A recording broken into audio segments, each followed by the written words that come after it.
Hello friends, ఈరోజు నేను మీకు మష్రూమ్ కర్రీ ఎలా చేయాలో నేర్పించేస్తాను. చూడండి. కళాయి పెట్టుకొని దాంట్లో కొంచెం ఆయిల్ వేసుకొని, కొంచెం తిరగమూత గింజలు, కొంచెం పచ్చిమిరపకాయలు, అల్లం వెల్లుల్లి పేస్ట్ వేసి బాగా కలిపి పెట్టుకోవాలి. దాంట్లోనే కొంచెం ఉప్పు, పసుపు కూడా వేసి కలిపి పెట్టండి. తర్వాత సన్నగా కట్ చేసిన టమాటోసు, అలాగే ఆనియన్స్ కూడా కట్ చేసి అందులో వేసుకోవాలి. ఆనియన్స్ కూడా వేసి బాగా కలిపెట్టండి. కలిపెట్టాక కొంచెం సేపు వాటిని మగ్గనివ్వండి. మగ్గిన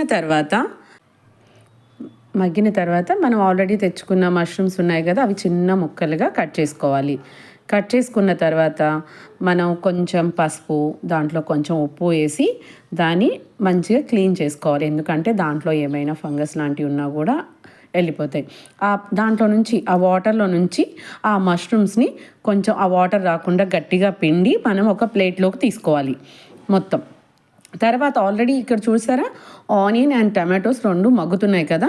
ఈ స్టేజ్లో ఆ ఆనియన్స్ ఏమైనా కొంచెం మెదకపోయినా కూడా దాన్ని ఆ గంటితో అలా చేసుకోండి. అంటే గ్రేవీ చాలా చిక్కగా వస్తుంది ఇలా చేస్తే మనకి. అదిగోండి, ఆ మష్రూమ్స్ దాంట్లో వేసేసుకొని కలిపి పెట్టుకోవాలి. ఈ స్టేజ్లోనే మనకి ఏదైనా ఉప్పు కొంచెం తక్కువ పడుతుంది అనిపించినా కూడా కొంచెం యాడ్ చేసేసుకోండి. ఇప్పుడు దీంట్లో ఒక స్పూన్ కారం, ఆల్రెడీ పచ్చిమిర్చి వేసాం కదా, ఆ కారం సరిపోతుంది. ఇప్పుడు మనం మసాలా పౌడర్, అదేనండి మనం ఆల్రెడీ మన ప్రీవియస్ వీడియోలో చేసాం కదా గరం మసాలా ఎలా తయారు చేయాలో, ఆ వీడియో ఒకసారి చూడండి. ఆ గరం మసాలా ఒక స్పూను, 2 స్పూన్స్ ధనియాల పొడి వేసాను. వేసిన తర్వాత మనకి కొంచెం గ్రేవీ కావాలి అనుకుంటే చిన్న కప్పు వాటర్, చిన్న గ్లాస్తో కొంచెం వాటర్ వేసుకోండి.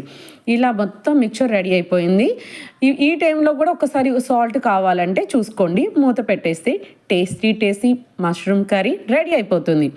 ఇది స్ట్రైట్ అవే వెజ్లో కానీ, రైస్లో కానీ, వెజ్ బిర్యానీ, రైస్ కానీ, చపాతీల్లో కానీ తింటే చాలా టేస్టీ ఉంటుందండి. ఒక్కసారి ట్రై చేయండి.